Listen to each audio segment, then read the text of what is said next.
Assalamualaikum warahmatullahi wabarakatuh. Semua ulama bahwa Quran itu bisa mensyafaati, ya, masyhur sekali bahwa Quran itu bisa apa? Mensyafaati.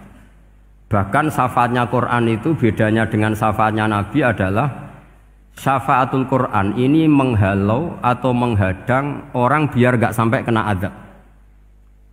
Tapi kalau syafaatnya selain Quran itu yang sudah kena azab diambil dari azab itu. Nah, dalu niki kula kepengin matur teng jenengan sedanten karena niki lami sekali saya kaji bahwa malaikat, nggih malaikat sinten mawon itu juga kena konstitusi aturan fikih. Jadi kalau kita sebagai manusia wajib menghormati orang hafal Quran, nggak boleh nyadui wong hafal Quran, nggak boleh ngidoni wong hafal Quran, maka malaikat juga kena aturan yang sama. Karena dia, malaikat ini termasuk makhluk yang mukallaf, makhluk yang kena tatanan Allah Subhanahu wa taala. Sehingga Rasulullah SAW dawuh surat Tabarok disebut Al-Munjiyah, Al-Waqiyah, surat yang bisa menyelamatkan yang hafal dari siksa kubur. Pokoknya singkat cerita, ada orang itu fasik, mungkin ya layak disiksa. Pas sampai disiksa malaikat, surat Tabarok muncul menjelma sebagai seseorang. Kalau kamu menyiksa orang ini berarti nyiksa saya. Terus kata malaikat, anti min kalamillah, ya, rujuknya memang perempuan karena surah itu dari muannas karena ada taknya. Anti min kalamillah, kamu ini termasuk kalamullah. Wa ana akrahu musa'ataki, tentu aku gak berani menyiksa kamu. Ya, terus berdebat kata malaikat, ini orang nggak bener, ini orang fasik, saya harus mukuli dia. Kata surat Tabarok, sak fasik-fasiknya aku itu neng hati ini, kena nyiksa dekne nyiksa aku. Wahnya debat karena nggak ada mahkamah konstitusi. Terus walhasil terus malaikat bilang gini, ya sudah kita lapor kepada Allah Subhanahu wa taala. Lapor, akhirnya surat Tabarok ini cerita ke Allah, ya Allah, ini orang setiap kali datang ke saya dari sekian surat-surat yang ada di Quran, orang ini milih saya, yang dipelajari ya saya, yang dihafalkan juga saya. Ini kata surat Tabarok kepada Allah.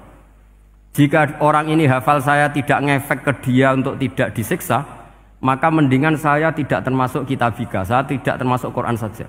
Wong jadi Quran orang iso nyafaati. Terus kata Allah, lho kowe kok emosi, kata Allah. Ya harus emosi dong Gusti. Masa sudah di Quran kok gak iso nyafaati sing ngapal. Terus kata Allah, wis pek aman. Makanya terus banyak orang ngapalkan surat Tabarok. Ya ini sekaligus ijazah nih. Untuk meradam kemarahan malaikat niku apal surat Tabarok. Syukur-syukur apal 114 surat. Oh niku malaikat sinten mawon pun kena. Cukup apal Tabarok. Sehingga adatnya orang-orang Jawa selain hafal Yasin itu hafal Tabarok. Nah, saya itu lama sekali mempelajari bab ini. Ternyata di antara pokoknya itu satu, karena malaikat itu kena aturan fikih. Nggih imut nggih, malaikat itu juga kena aturan fikih. Jika orang hafal Quran itu haram disadui, kita haram menghinakan, maka malaikat juga kena aturan tidak boleh menghinakan orang yang hafal Quran. Dan alhamdulillah di banyak syurahul hadis hafal Quran itu maknanya tidak harus hafal semuanya. Orang boleh hanya hafal Tabarok, boleh hanya hafal Waqiah. Itu kalau kamu hafal betul, surat ini juga bisa berdiri sendiri mensyafaati Anda. Kayak ini surat Tabarok, beliau matur kepada Allah Subhanahu wa taala. Redaksinya gini, inna fulanan amida ilayya min baini kitabika fata'allamani wa ta'alani. Jadi dari sekian surat yang ada di Quran, orang ini selalu milih saya, ya Allah. Jadi gampangannya surat Tabarok, wong saya diprioritaskan orang ini, kok saya dingin-dingin saja ketika mau jenengan siksa, ini enggak fair. Apa gunanya saya sebagai kalamullah, sebagai kalamuka, ya Allah, kemudian enggak ngefek kepada orang ini. Akhirnya walhasil sama Allah surat Tabarok diberi hak syafaat. Makanya akhirnya semua ulama ijma yang bisa mensyafaati itu adalah satu Quran, dua Rasulullah SAW, ketiga orang-orang soleh dan seterusnya. Tapi yang penting dari ngaji ini adalah bahwa malaikat itu kena konstitusi.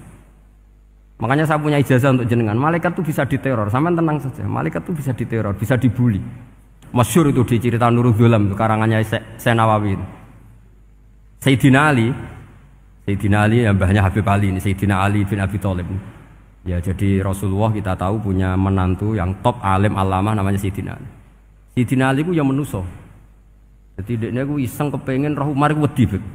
Mergo mangkel. Wong kok ning donya anggere wong tau disentak iku kepengen roh Umar disentak. Wong sak urip-uripe nyentak wong.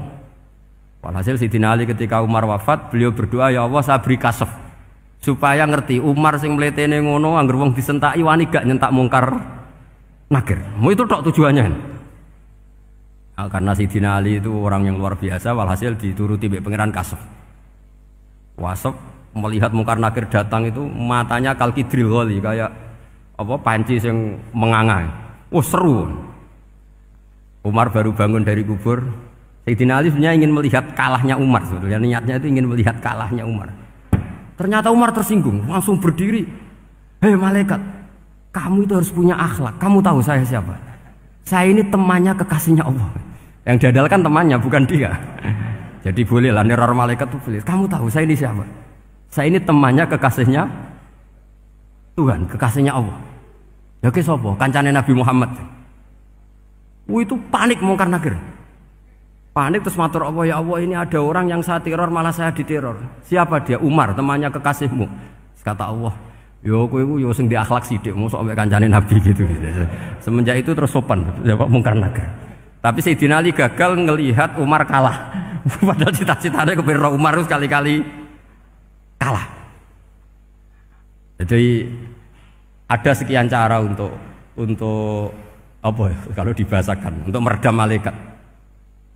Masyhur ada ulama alim alamah pekerjaannya mengajar tauhid. Ngajar tauhid lah, mungkin tauhid primbon sampai tauhid apa. Ketika meninggal sama malaikat masih ditanya marbuka manabiuka dan seterusnya. Imam Malik datang, "Hei malaikat, ini guru tauhid, saurip-uripe mulang tauhid. Kowe ora tau mulang kok takok sing tukang mulang. Sing sopan." Ya sudah enggak usah tanya. Jadi cerita seperti ini mungkin orang lain boleh nggak percaya, tapi itu mudawwan, dibukukan di beberapa kitab, dan saya percaya itu karena secara umum kaidahnya adalah ala inna auliya Allahi la khaufun alaihim wa lahum yahzan. Tetap lahumul busyra fil hayatid dunya fil akhirah. Artinya kalau wali itu ngalami ketakutan ketemu mungkar nakir, berarti dia tidak punya busyra fil akhirah. Padahal para wali ini dijamin punya busyra, mendapatkan gembira di dunia, juga mendapatkan gembira di akhirat.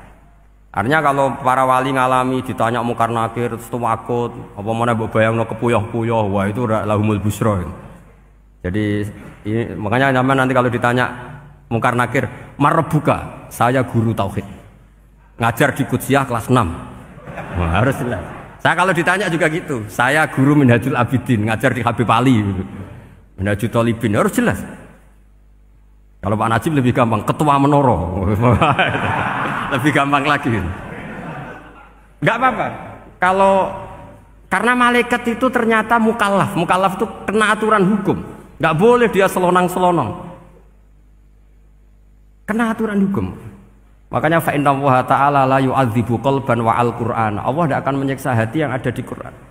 Kalau orang hafal Quran sampai mati, artinya dia membawa Quran. Dan artinya apa? Malaikat kena aturan tidak boleh melecehkan orang yang membawa Al-Quran. Jika surat Tabarak nggak terima, ini orang ini hafal saya. Kalau kamu mukulin dia kena saya. Tapi ini orang fasik. Tapi saya di situ. Kalau mukuli dia kena saya. Akhirnya kompromi terus konsultasi bi Allah. Akhirnya dibenarkan surat Tabarak. Ya, terus ini sudah clear ya, lolos ya, mungkar nakir lolos. Baru kayak surat Nabi Tabarak. Mungkin-mungkin buatan dites malih, nak dites malih ndredeg keliru ribet. Tapi saya percaya itu ya. Saya tidak bisa membayangkan ya. Ketika Quran disifati Rasulullah SAW bahwa Quran itu syafa', memberi syafaat, kemudian itu tidak ngefek. Saya itu keberatan sekali. Begitu juga apalagi ya, misalnya Rasulullah disifati aqrabin nas, ahabbin nas ilallah, kemudian tidak ngefek bisa memberi syafaat. Itu tidak fair. Pasti orang-orang dekatnya Allah ini bisa memberi apa? Syafaat. Karena status kedekatannya Rasulullah SAW diantaranya adalah hak memberi apa? Syafaat. Karena malaikat yang semuanya itu kena konstitusi. Saya punya kitab Syarahnya Bukhari banyak saya punya. Itu diantaranya riwayat dari Ahlul Bait dari Sayyid Ali Zainal Abidin Anil Husain an abihi an Rasulillah sallallahu alaihi wasallam. Itu riwayatnya adalah ketika nanti di mahsyar itu ya tidak usah kamu bayangkan ya karena ini bila kaifin walan hisorin. Itu Nabi diantara Jibril dan Allah. Kemudian tentu yang akan masuk surga itu orang-orang yang sudah jelas surganya kayak para nabi, para wali, para habaib, para orang-orang pilihan itu jelas surganya. Tapi apa yang terjadi? Allah itu ya tentu Allah zat yang maha tahu, sudah sangat tahu. Itu nabi usulnya itu hanya satu. Ai Rabbi. Saya masih hafal teksnya. Memang tak hafalkan karena ini tak mau tak pakai senjata untuk ketemu para malaikat. Bukan ya Rabbi, kalimatnya ai Rabbi. Ai Rabbi ibaduka abaduka fi atrofil ardi. Lho Gusti yang nyembah jenengan bukan hanya orang Kudus tok, bukan orang Menara tok, bukan madrasah-madrasah elit tok, bukan sekolah-sekolah Anggulun tok. Banyak orang yang di tengah hutan juga nyembah jenengan, banyak orang yang kerja di Korea juga nyembah jenengan, banyak orang dengan segala kemiskinannya juga nyembah jenengan. Tidak hanya orang-orang mainstream ini yang nyembah jenengan. Akhirnya Allah ini terus nyari orang-orang yang enggak jelas alamatnya, enggak jelas statusnya. Tapi di hatinya hanya masih nyembah Allah Subhanahu wa taala. Ini termasuk berkah dari rahmatnya Rasulullah sallallahu alaihi wasallam. Jadi nanti yang jelas ya tentu akan dapat surga karena posisinya jelas. Yang enggak jelas diusulkan sama Rasulullah, ai Rabbi ibaduka abaduka fi atrofil ardi. Itu luar biasa. Saya pernah ke Korea itu haru karena di sana ya ada yasinan, ada dibaan. Padahal kerja di negara ateis. Itu kalau mereka sholat, itu nyuri-nyuri waktu makan sholatnya itu di kamar mandi. Ya jangan bayangkan kamar mandinya kayak di sini yang sempit juga. Kamar mandi di kota-kota itu kan mungkin lebih bagus dibanding kamar tidur jenengan. Kayak di hotel-hotel itu kan kalau santri so ngantuk.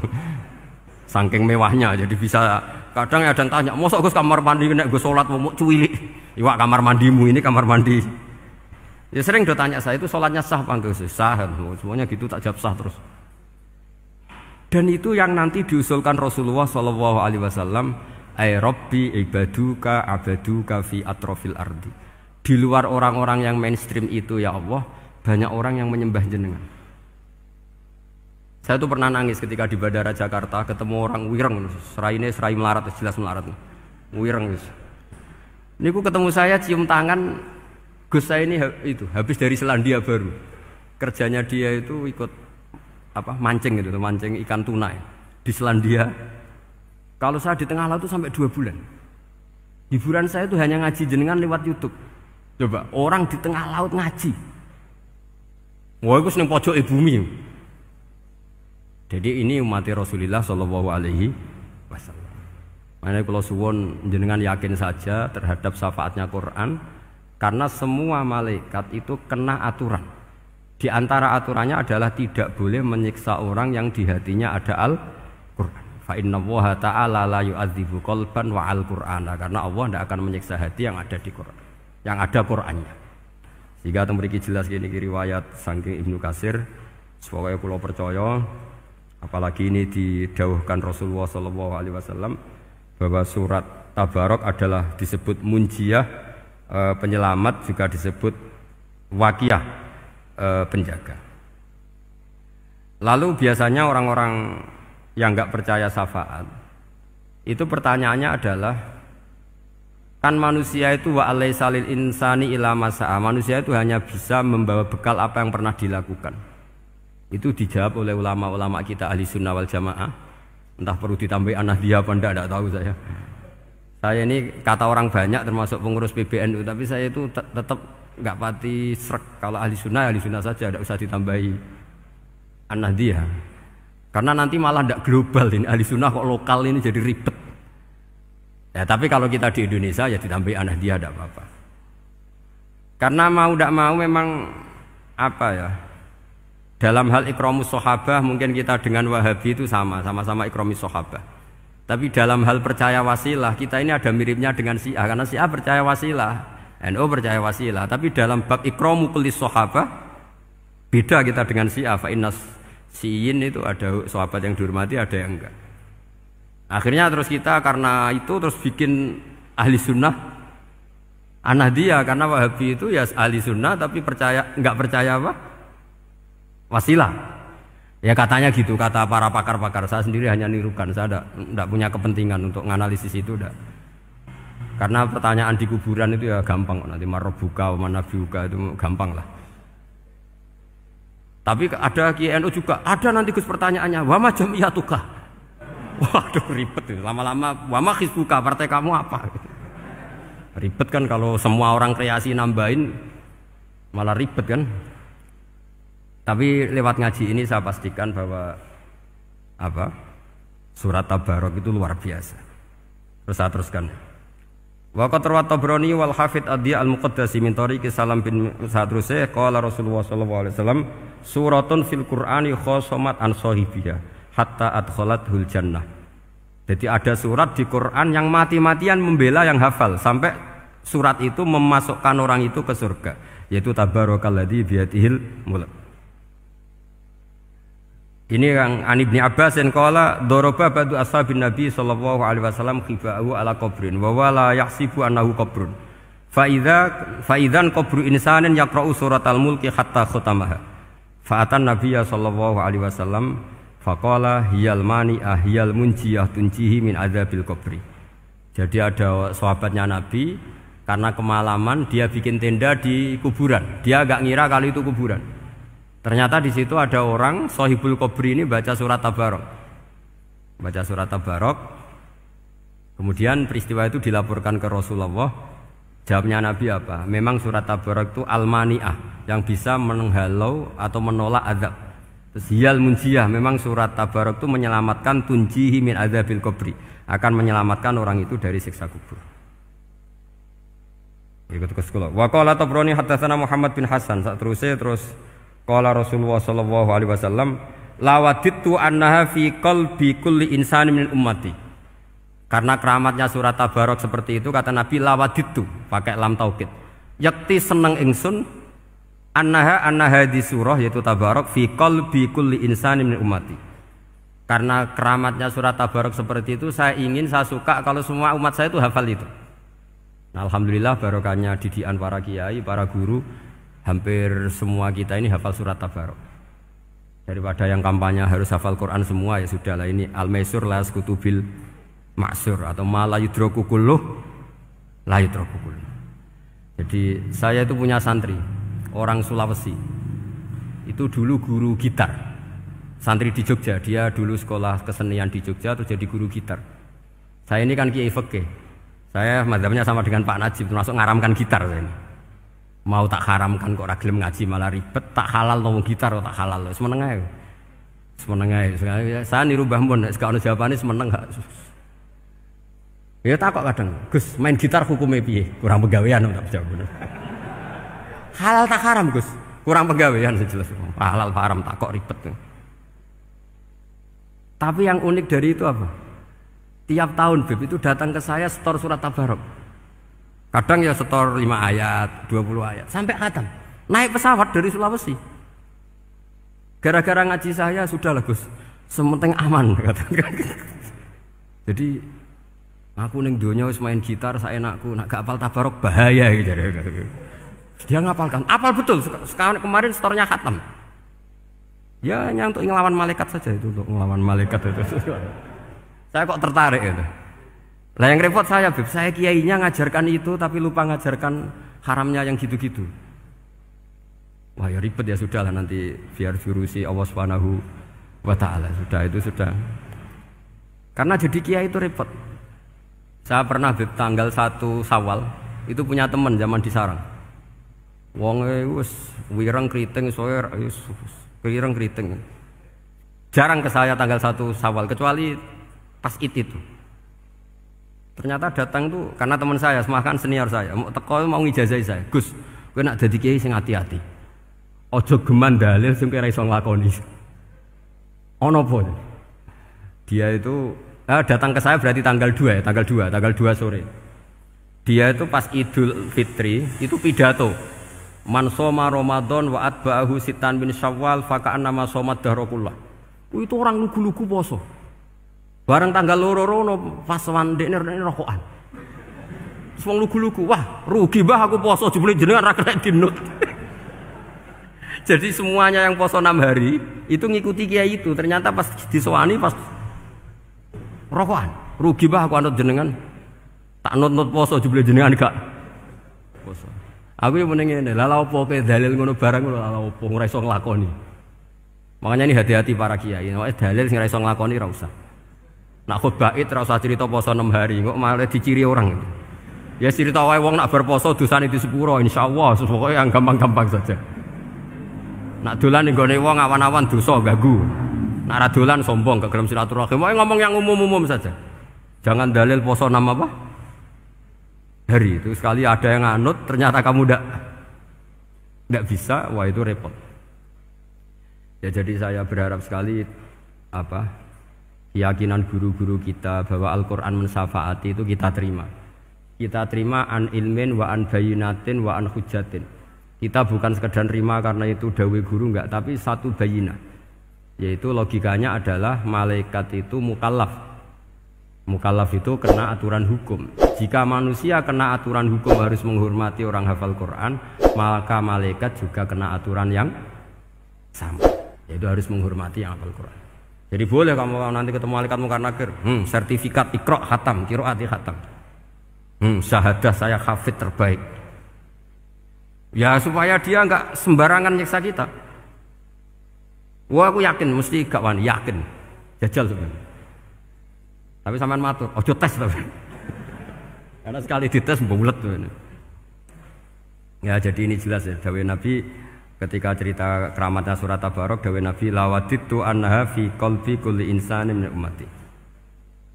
Wa qad rawa hadzal hadits Abd bin Humaid fi musnadihi bi absata min hadza. Faqala ada yang cerita lebih detail di riwayat itu fa innaha al-munjiyah wal mujadilah tujadilu autokhosimu yaumal qiyamah inda rabbiha liqairiha. Nah ini lebih gampang lagi. Surat Tabarok itu mati-matian bela yang baca. Semoga riwayat ini yang benar, bukan li hafidhiha tapi liqairiha. Sama milih riwayat yang hafal apa yang baca? Baca apa hafal? Baca apa hafal? Korupsi kabeh. Jadi ada riwayat itu tujadilu autu khosimu yaumal qiyamah inda rabbiha liqari'iha. Bagi yang baca, tidak harus hafal. Wa tatlubulahu ayun jiyahu min adzabin nar wa yunjiya biha utawayan sahibaha min adzabil qabri. Jadi surat ini akan mati-matian bela yang membaca. Tadi kan riwayatnya hafal, jadi saya terjemah hafal terus. Akhir-akhir kok ada diskon cukup baca ya ini tak ganti karena ini demi jenengan tak cari riwayat paling gampang. Sebetulnya ini enggak etis, kayak ilmu pesanan. Ya, tapi ya sudah, memang ada riwayat apa? Liqariha. Akhirnya Nabi ya lagi-lagi menutup dawe lawaditu annaha fi qalbi kulli insani min ummati. Saya suka lawaditu itu pakai lam li taukid itu. Lawaditu annaha fi qalbi kulli insani min ummati. Tapi saya suka sekali kalau itu ada di hati semua umatku. Artinya gini, dari sekian riwayat sebetulnya itu kuat riwayat yang hafal. Karena Nabi selalu menutup dengan ngendikan saya suka kalau itu ada di hati, selalu ada di hati. Itu artinya hafal apa baca? Yo menengai sampe pucat kandhani kok angel teman. Hafal apa baca? Lawaditu annaha fi qalbi kulli insani min ummati. Itu hafal apa baca? Hafal. Ya berarti hafal.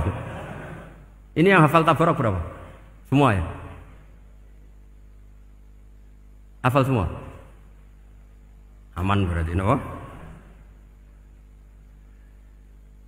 Jadi kalau niku gak ada kitab banyak tentang usul fikih.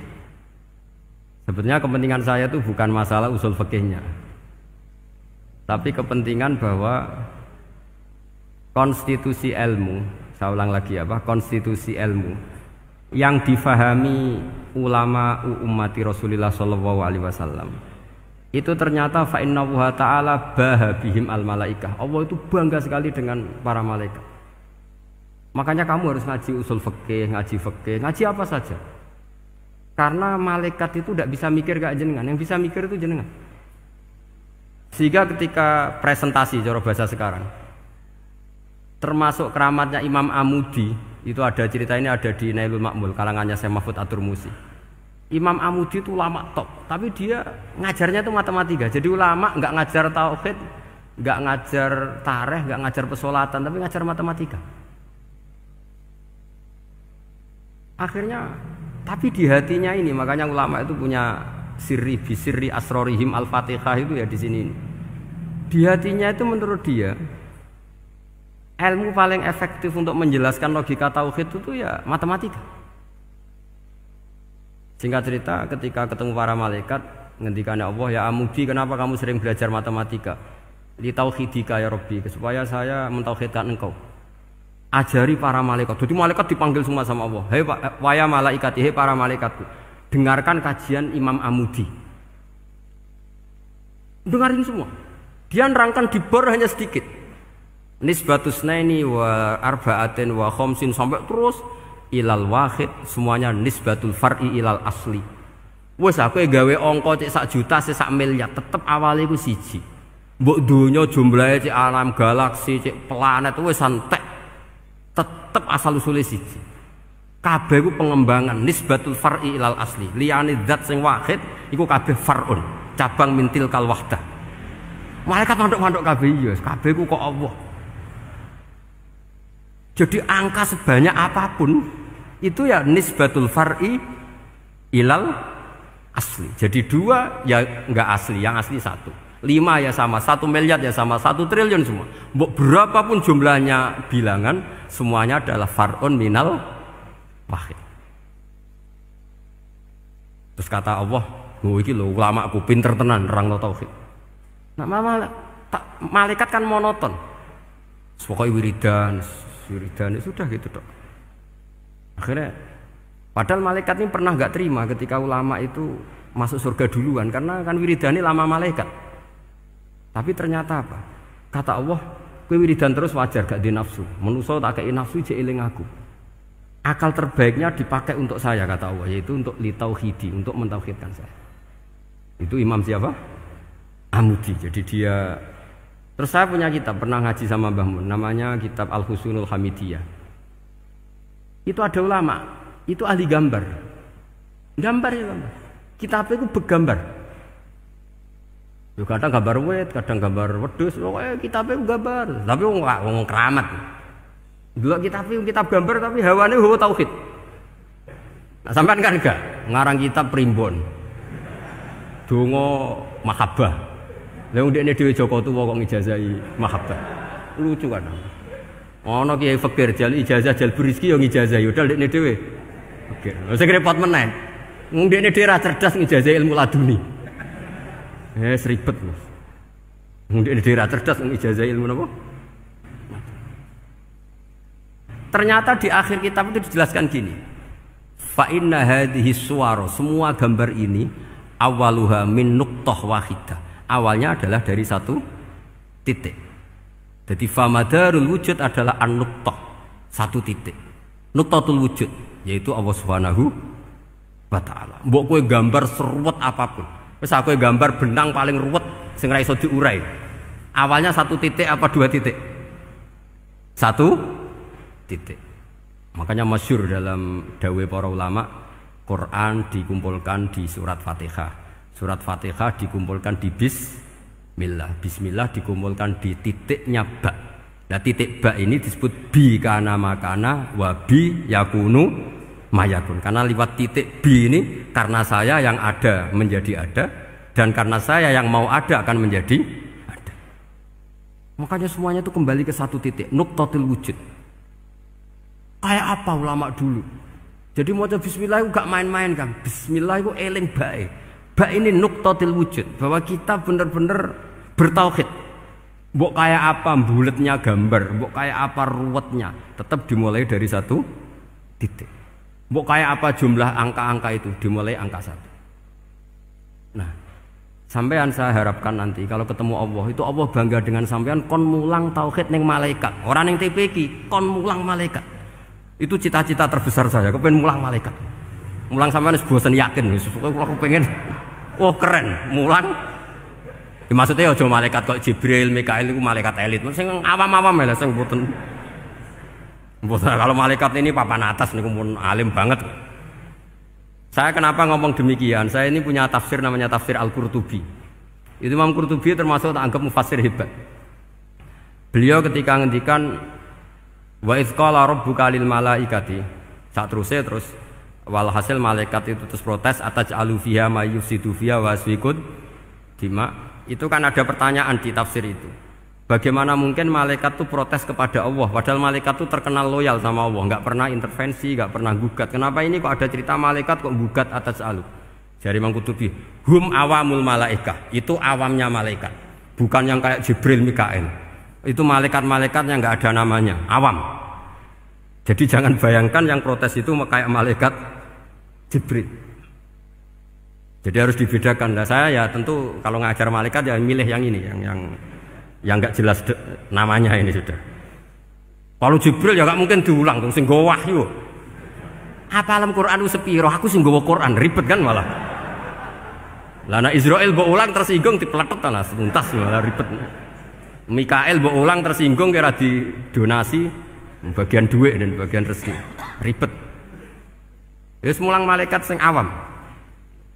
Saya itu termasuk hilang iskal saya, janggal saya karena tafsir Qurtubi. Dulu saya itu iskal. Mau malaikat kok ngevaluasi kebijakan Allah itu artinya kan gini. Ya Allah, engkau mengangkat Adam sebagai khalifah. Padahal potensi Adam itu adalah ifsad. Ya, ataj'alu fiha may yufsidu fiha wa yasfikud dima. Kata malaikat, wa nahnu nusabbihu bihamdika nuqaddis. Itu kan paradok, kalimat yang paradok. Paradoknya begini, ya Allah tolong evaluasi engkau ngangkat Adam sebagai khalifah. Potensi Adam adalah merusak bumi. Wa nahnu nusabbihu bihamdik, kita ini selalu mensucikan engkau. Loh, itu kan paradok. Kalau mereka mensucikan Allah, artinya mensucikan juga min ihtimalil khata'. Mensucikan bahwa Allah itu tidak mungkin salah. Lah ini bilang mensucikan kok. Saya mensucikan engkau Gusti, tapi kok dalam hal ini kok kayak jenengan itu salah gitu. Wong karwan Adam kok mbok angkat. Makanya Allah duka. Wong kowe ku jare maca tasbih kok ngevaluasi. Ya kan maknanya mentasbihkan Allah apa? Mensucikan dari semua kesalahan, kekurangan. Nah, ini bilang baca tasbih kok nganggep Allah itu perlu dievaluasi kebijakannya. Tolong pikir ulang Gusti. Mungkin jenengan kurang detail kan kayak gitu. Akhirnya Allah tersinggung. Masyhur itu di tafsir-tafsir. Meskipun tafsir itu sebagian Israiliyat, yang keterusan itu rodok Israiliyat, tapi cara kula rodok setuju, Israiliyat sing rodok-rodok gitu. Itu kan masyhur itu akhirnya. Lah apa alasannya Adam kok salah? Bani Adam tentu akhirnya Adam ini kemudian terganti ke Bani Adam. Dan itu jadi perdebatan ahli tafsir. Apakah domir itu harus kembali ke asal? Apa boleh ke pengembangannya? Misalnya Adam itu kan di situ disebut ataj'alu fiha may yufsidu fiha wa yasfikud dima. Padahal Adam yang nabi ini enggak pernah yusfikud dima. Enggak pernah yufsid fil ardi, juga enggak pernah wa yasfikud dima. Ya, saya ulang lagi, Adam yang nabi itu kan enggak pernah ngalami ataj'alu fiha may yufsidu fiha wa yasfikud dima. Berarti Adam ini nanti yang nakal, yang sampai senang pertemuan darah itu Adamnya apa anaknya? Anaknya kan? Itu jadi perdebatan ahli tafsir. Walhasil singkat cerita, malaikat ini tidak salah. Nyatanya kita tahu kan perang di Irak, di Syria, perang zaman Belanda, Bani Adam itu senang safkud dima. Tapi ternyata malaikat ini ditegur sama Allah. Yusbiya manusia itu salah itu dia nafsu. Kue bener mergo ora takei nafsu. Masyhur terus dicerita Israiliyat itu ada malaikat, dia jajal Gusti. Jajal tenan dikei nafsu, medun ketemu wong adus langsung merkosa. Gawe anan sih, ora kenalan sih. Terus dari Allah, wah lumayan menusa ana mukadimah iku awur-awuran ae. Walhasil terus malaikat ape terbang enggak bisa. Ini kata cerita Israiliyat, kamu harus menentang cerita ini. Tapi saya setuju.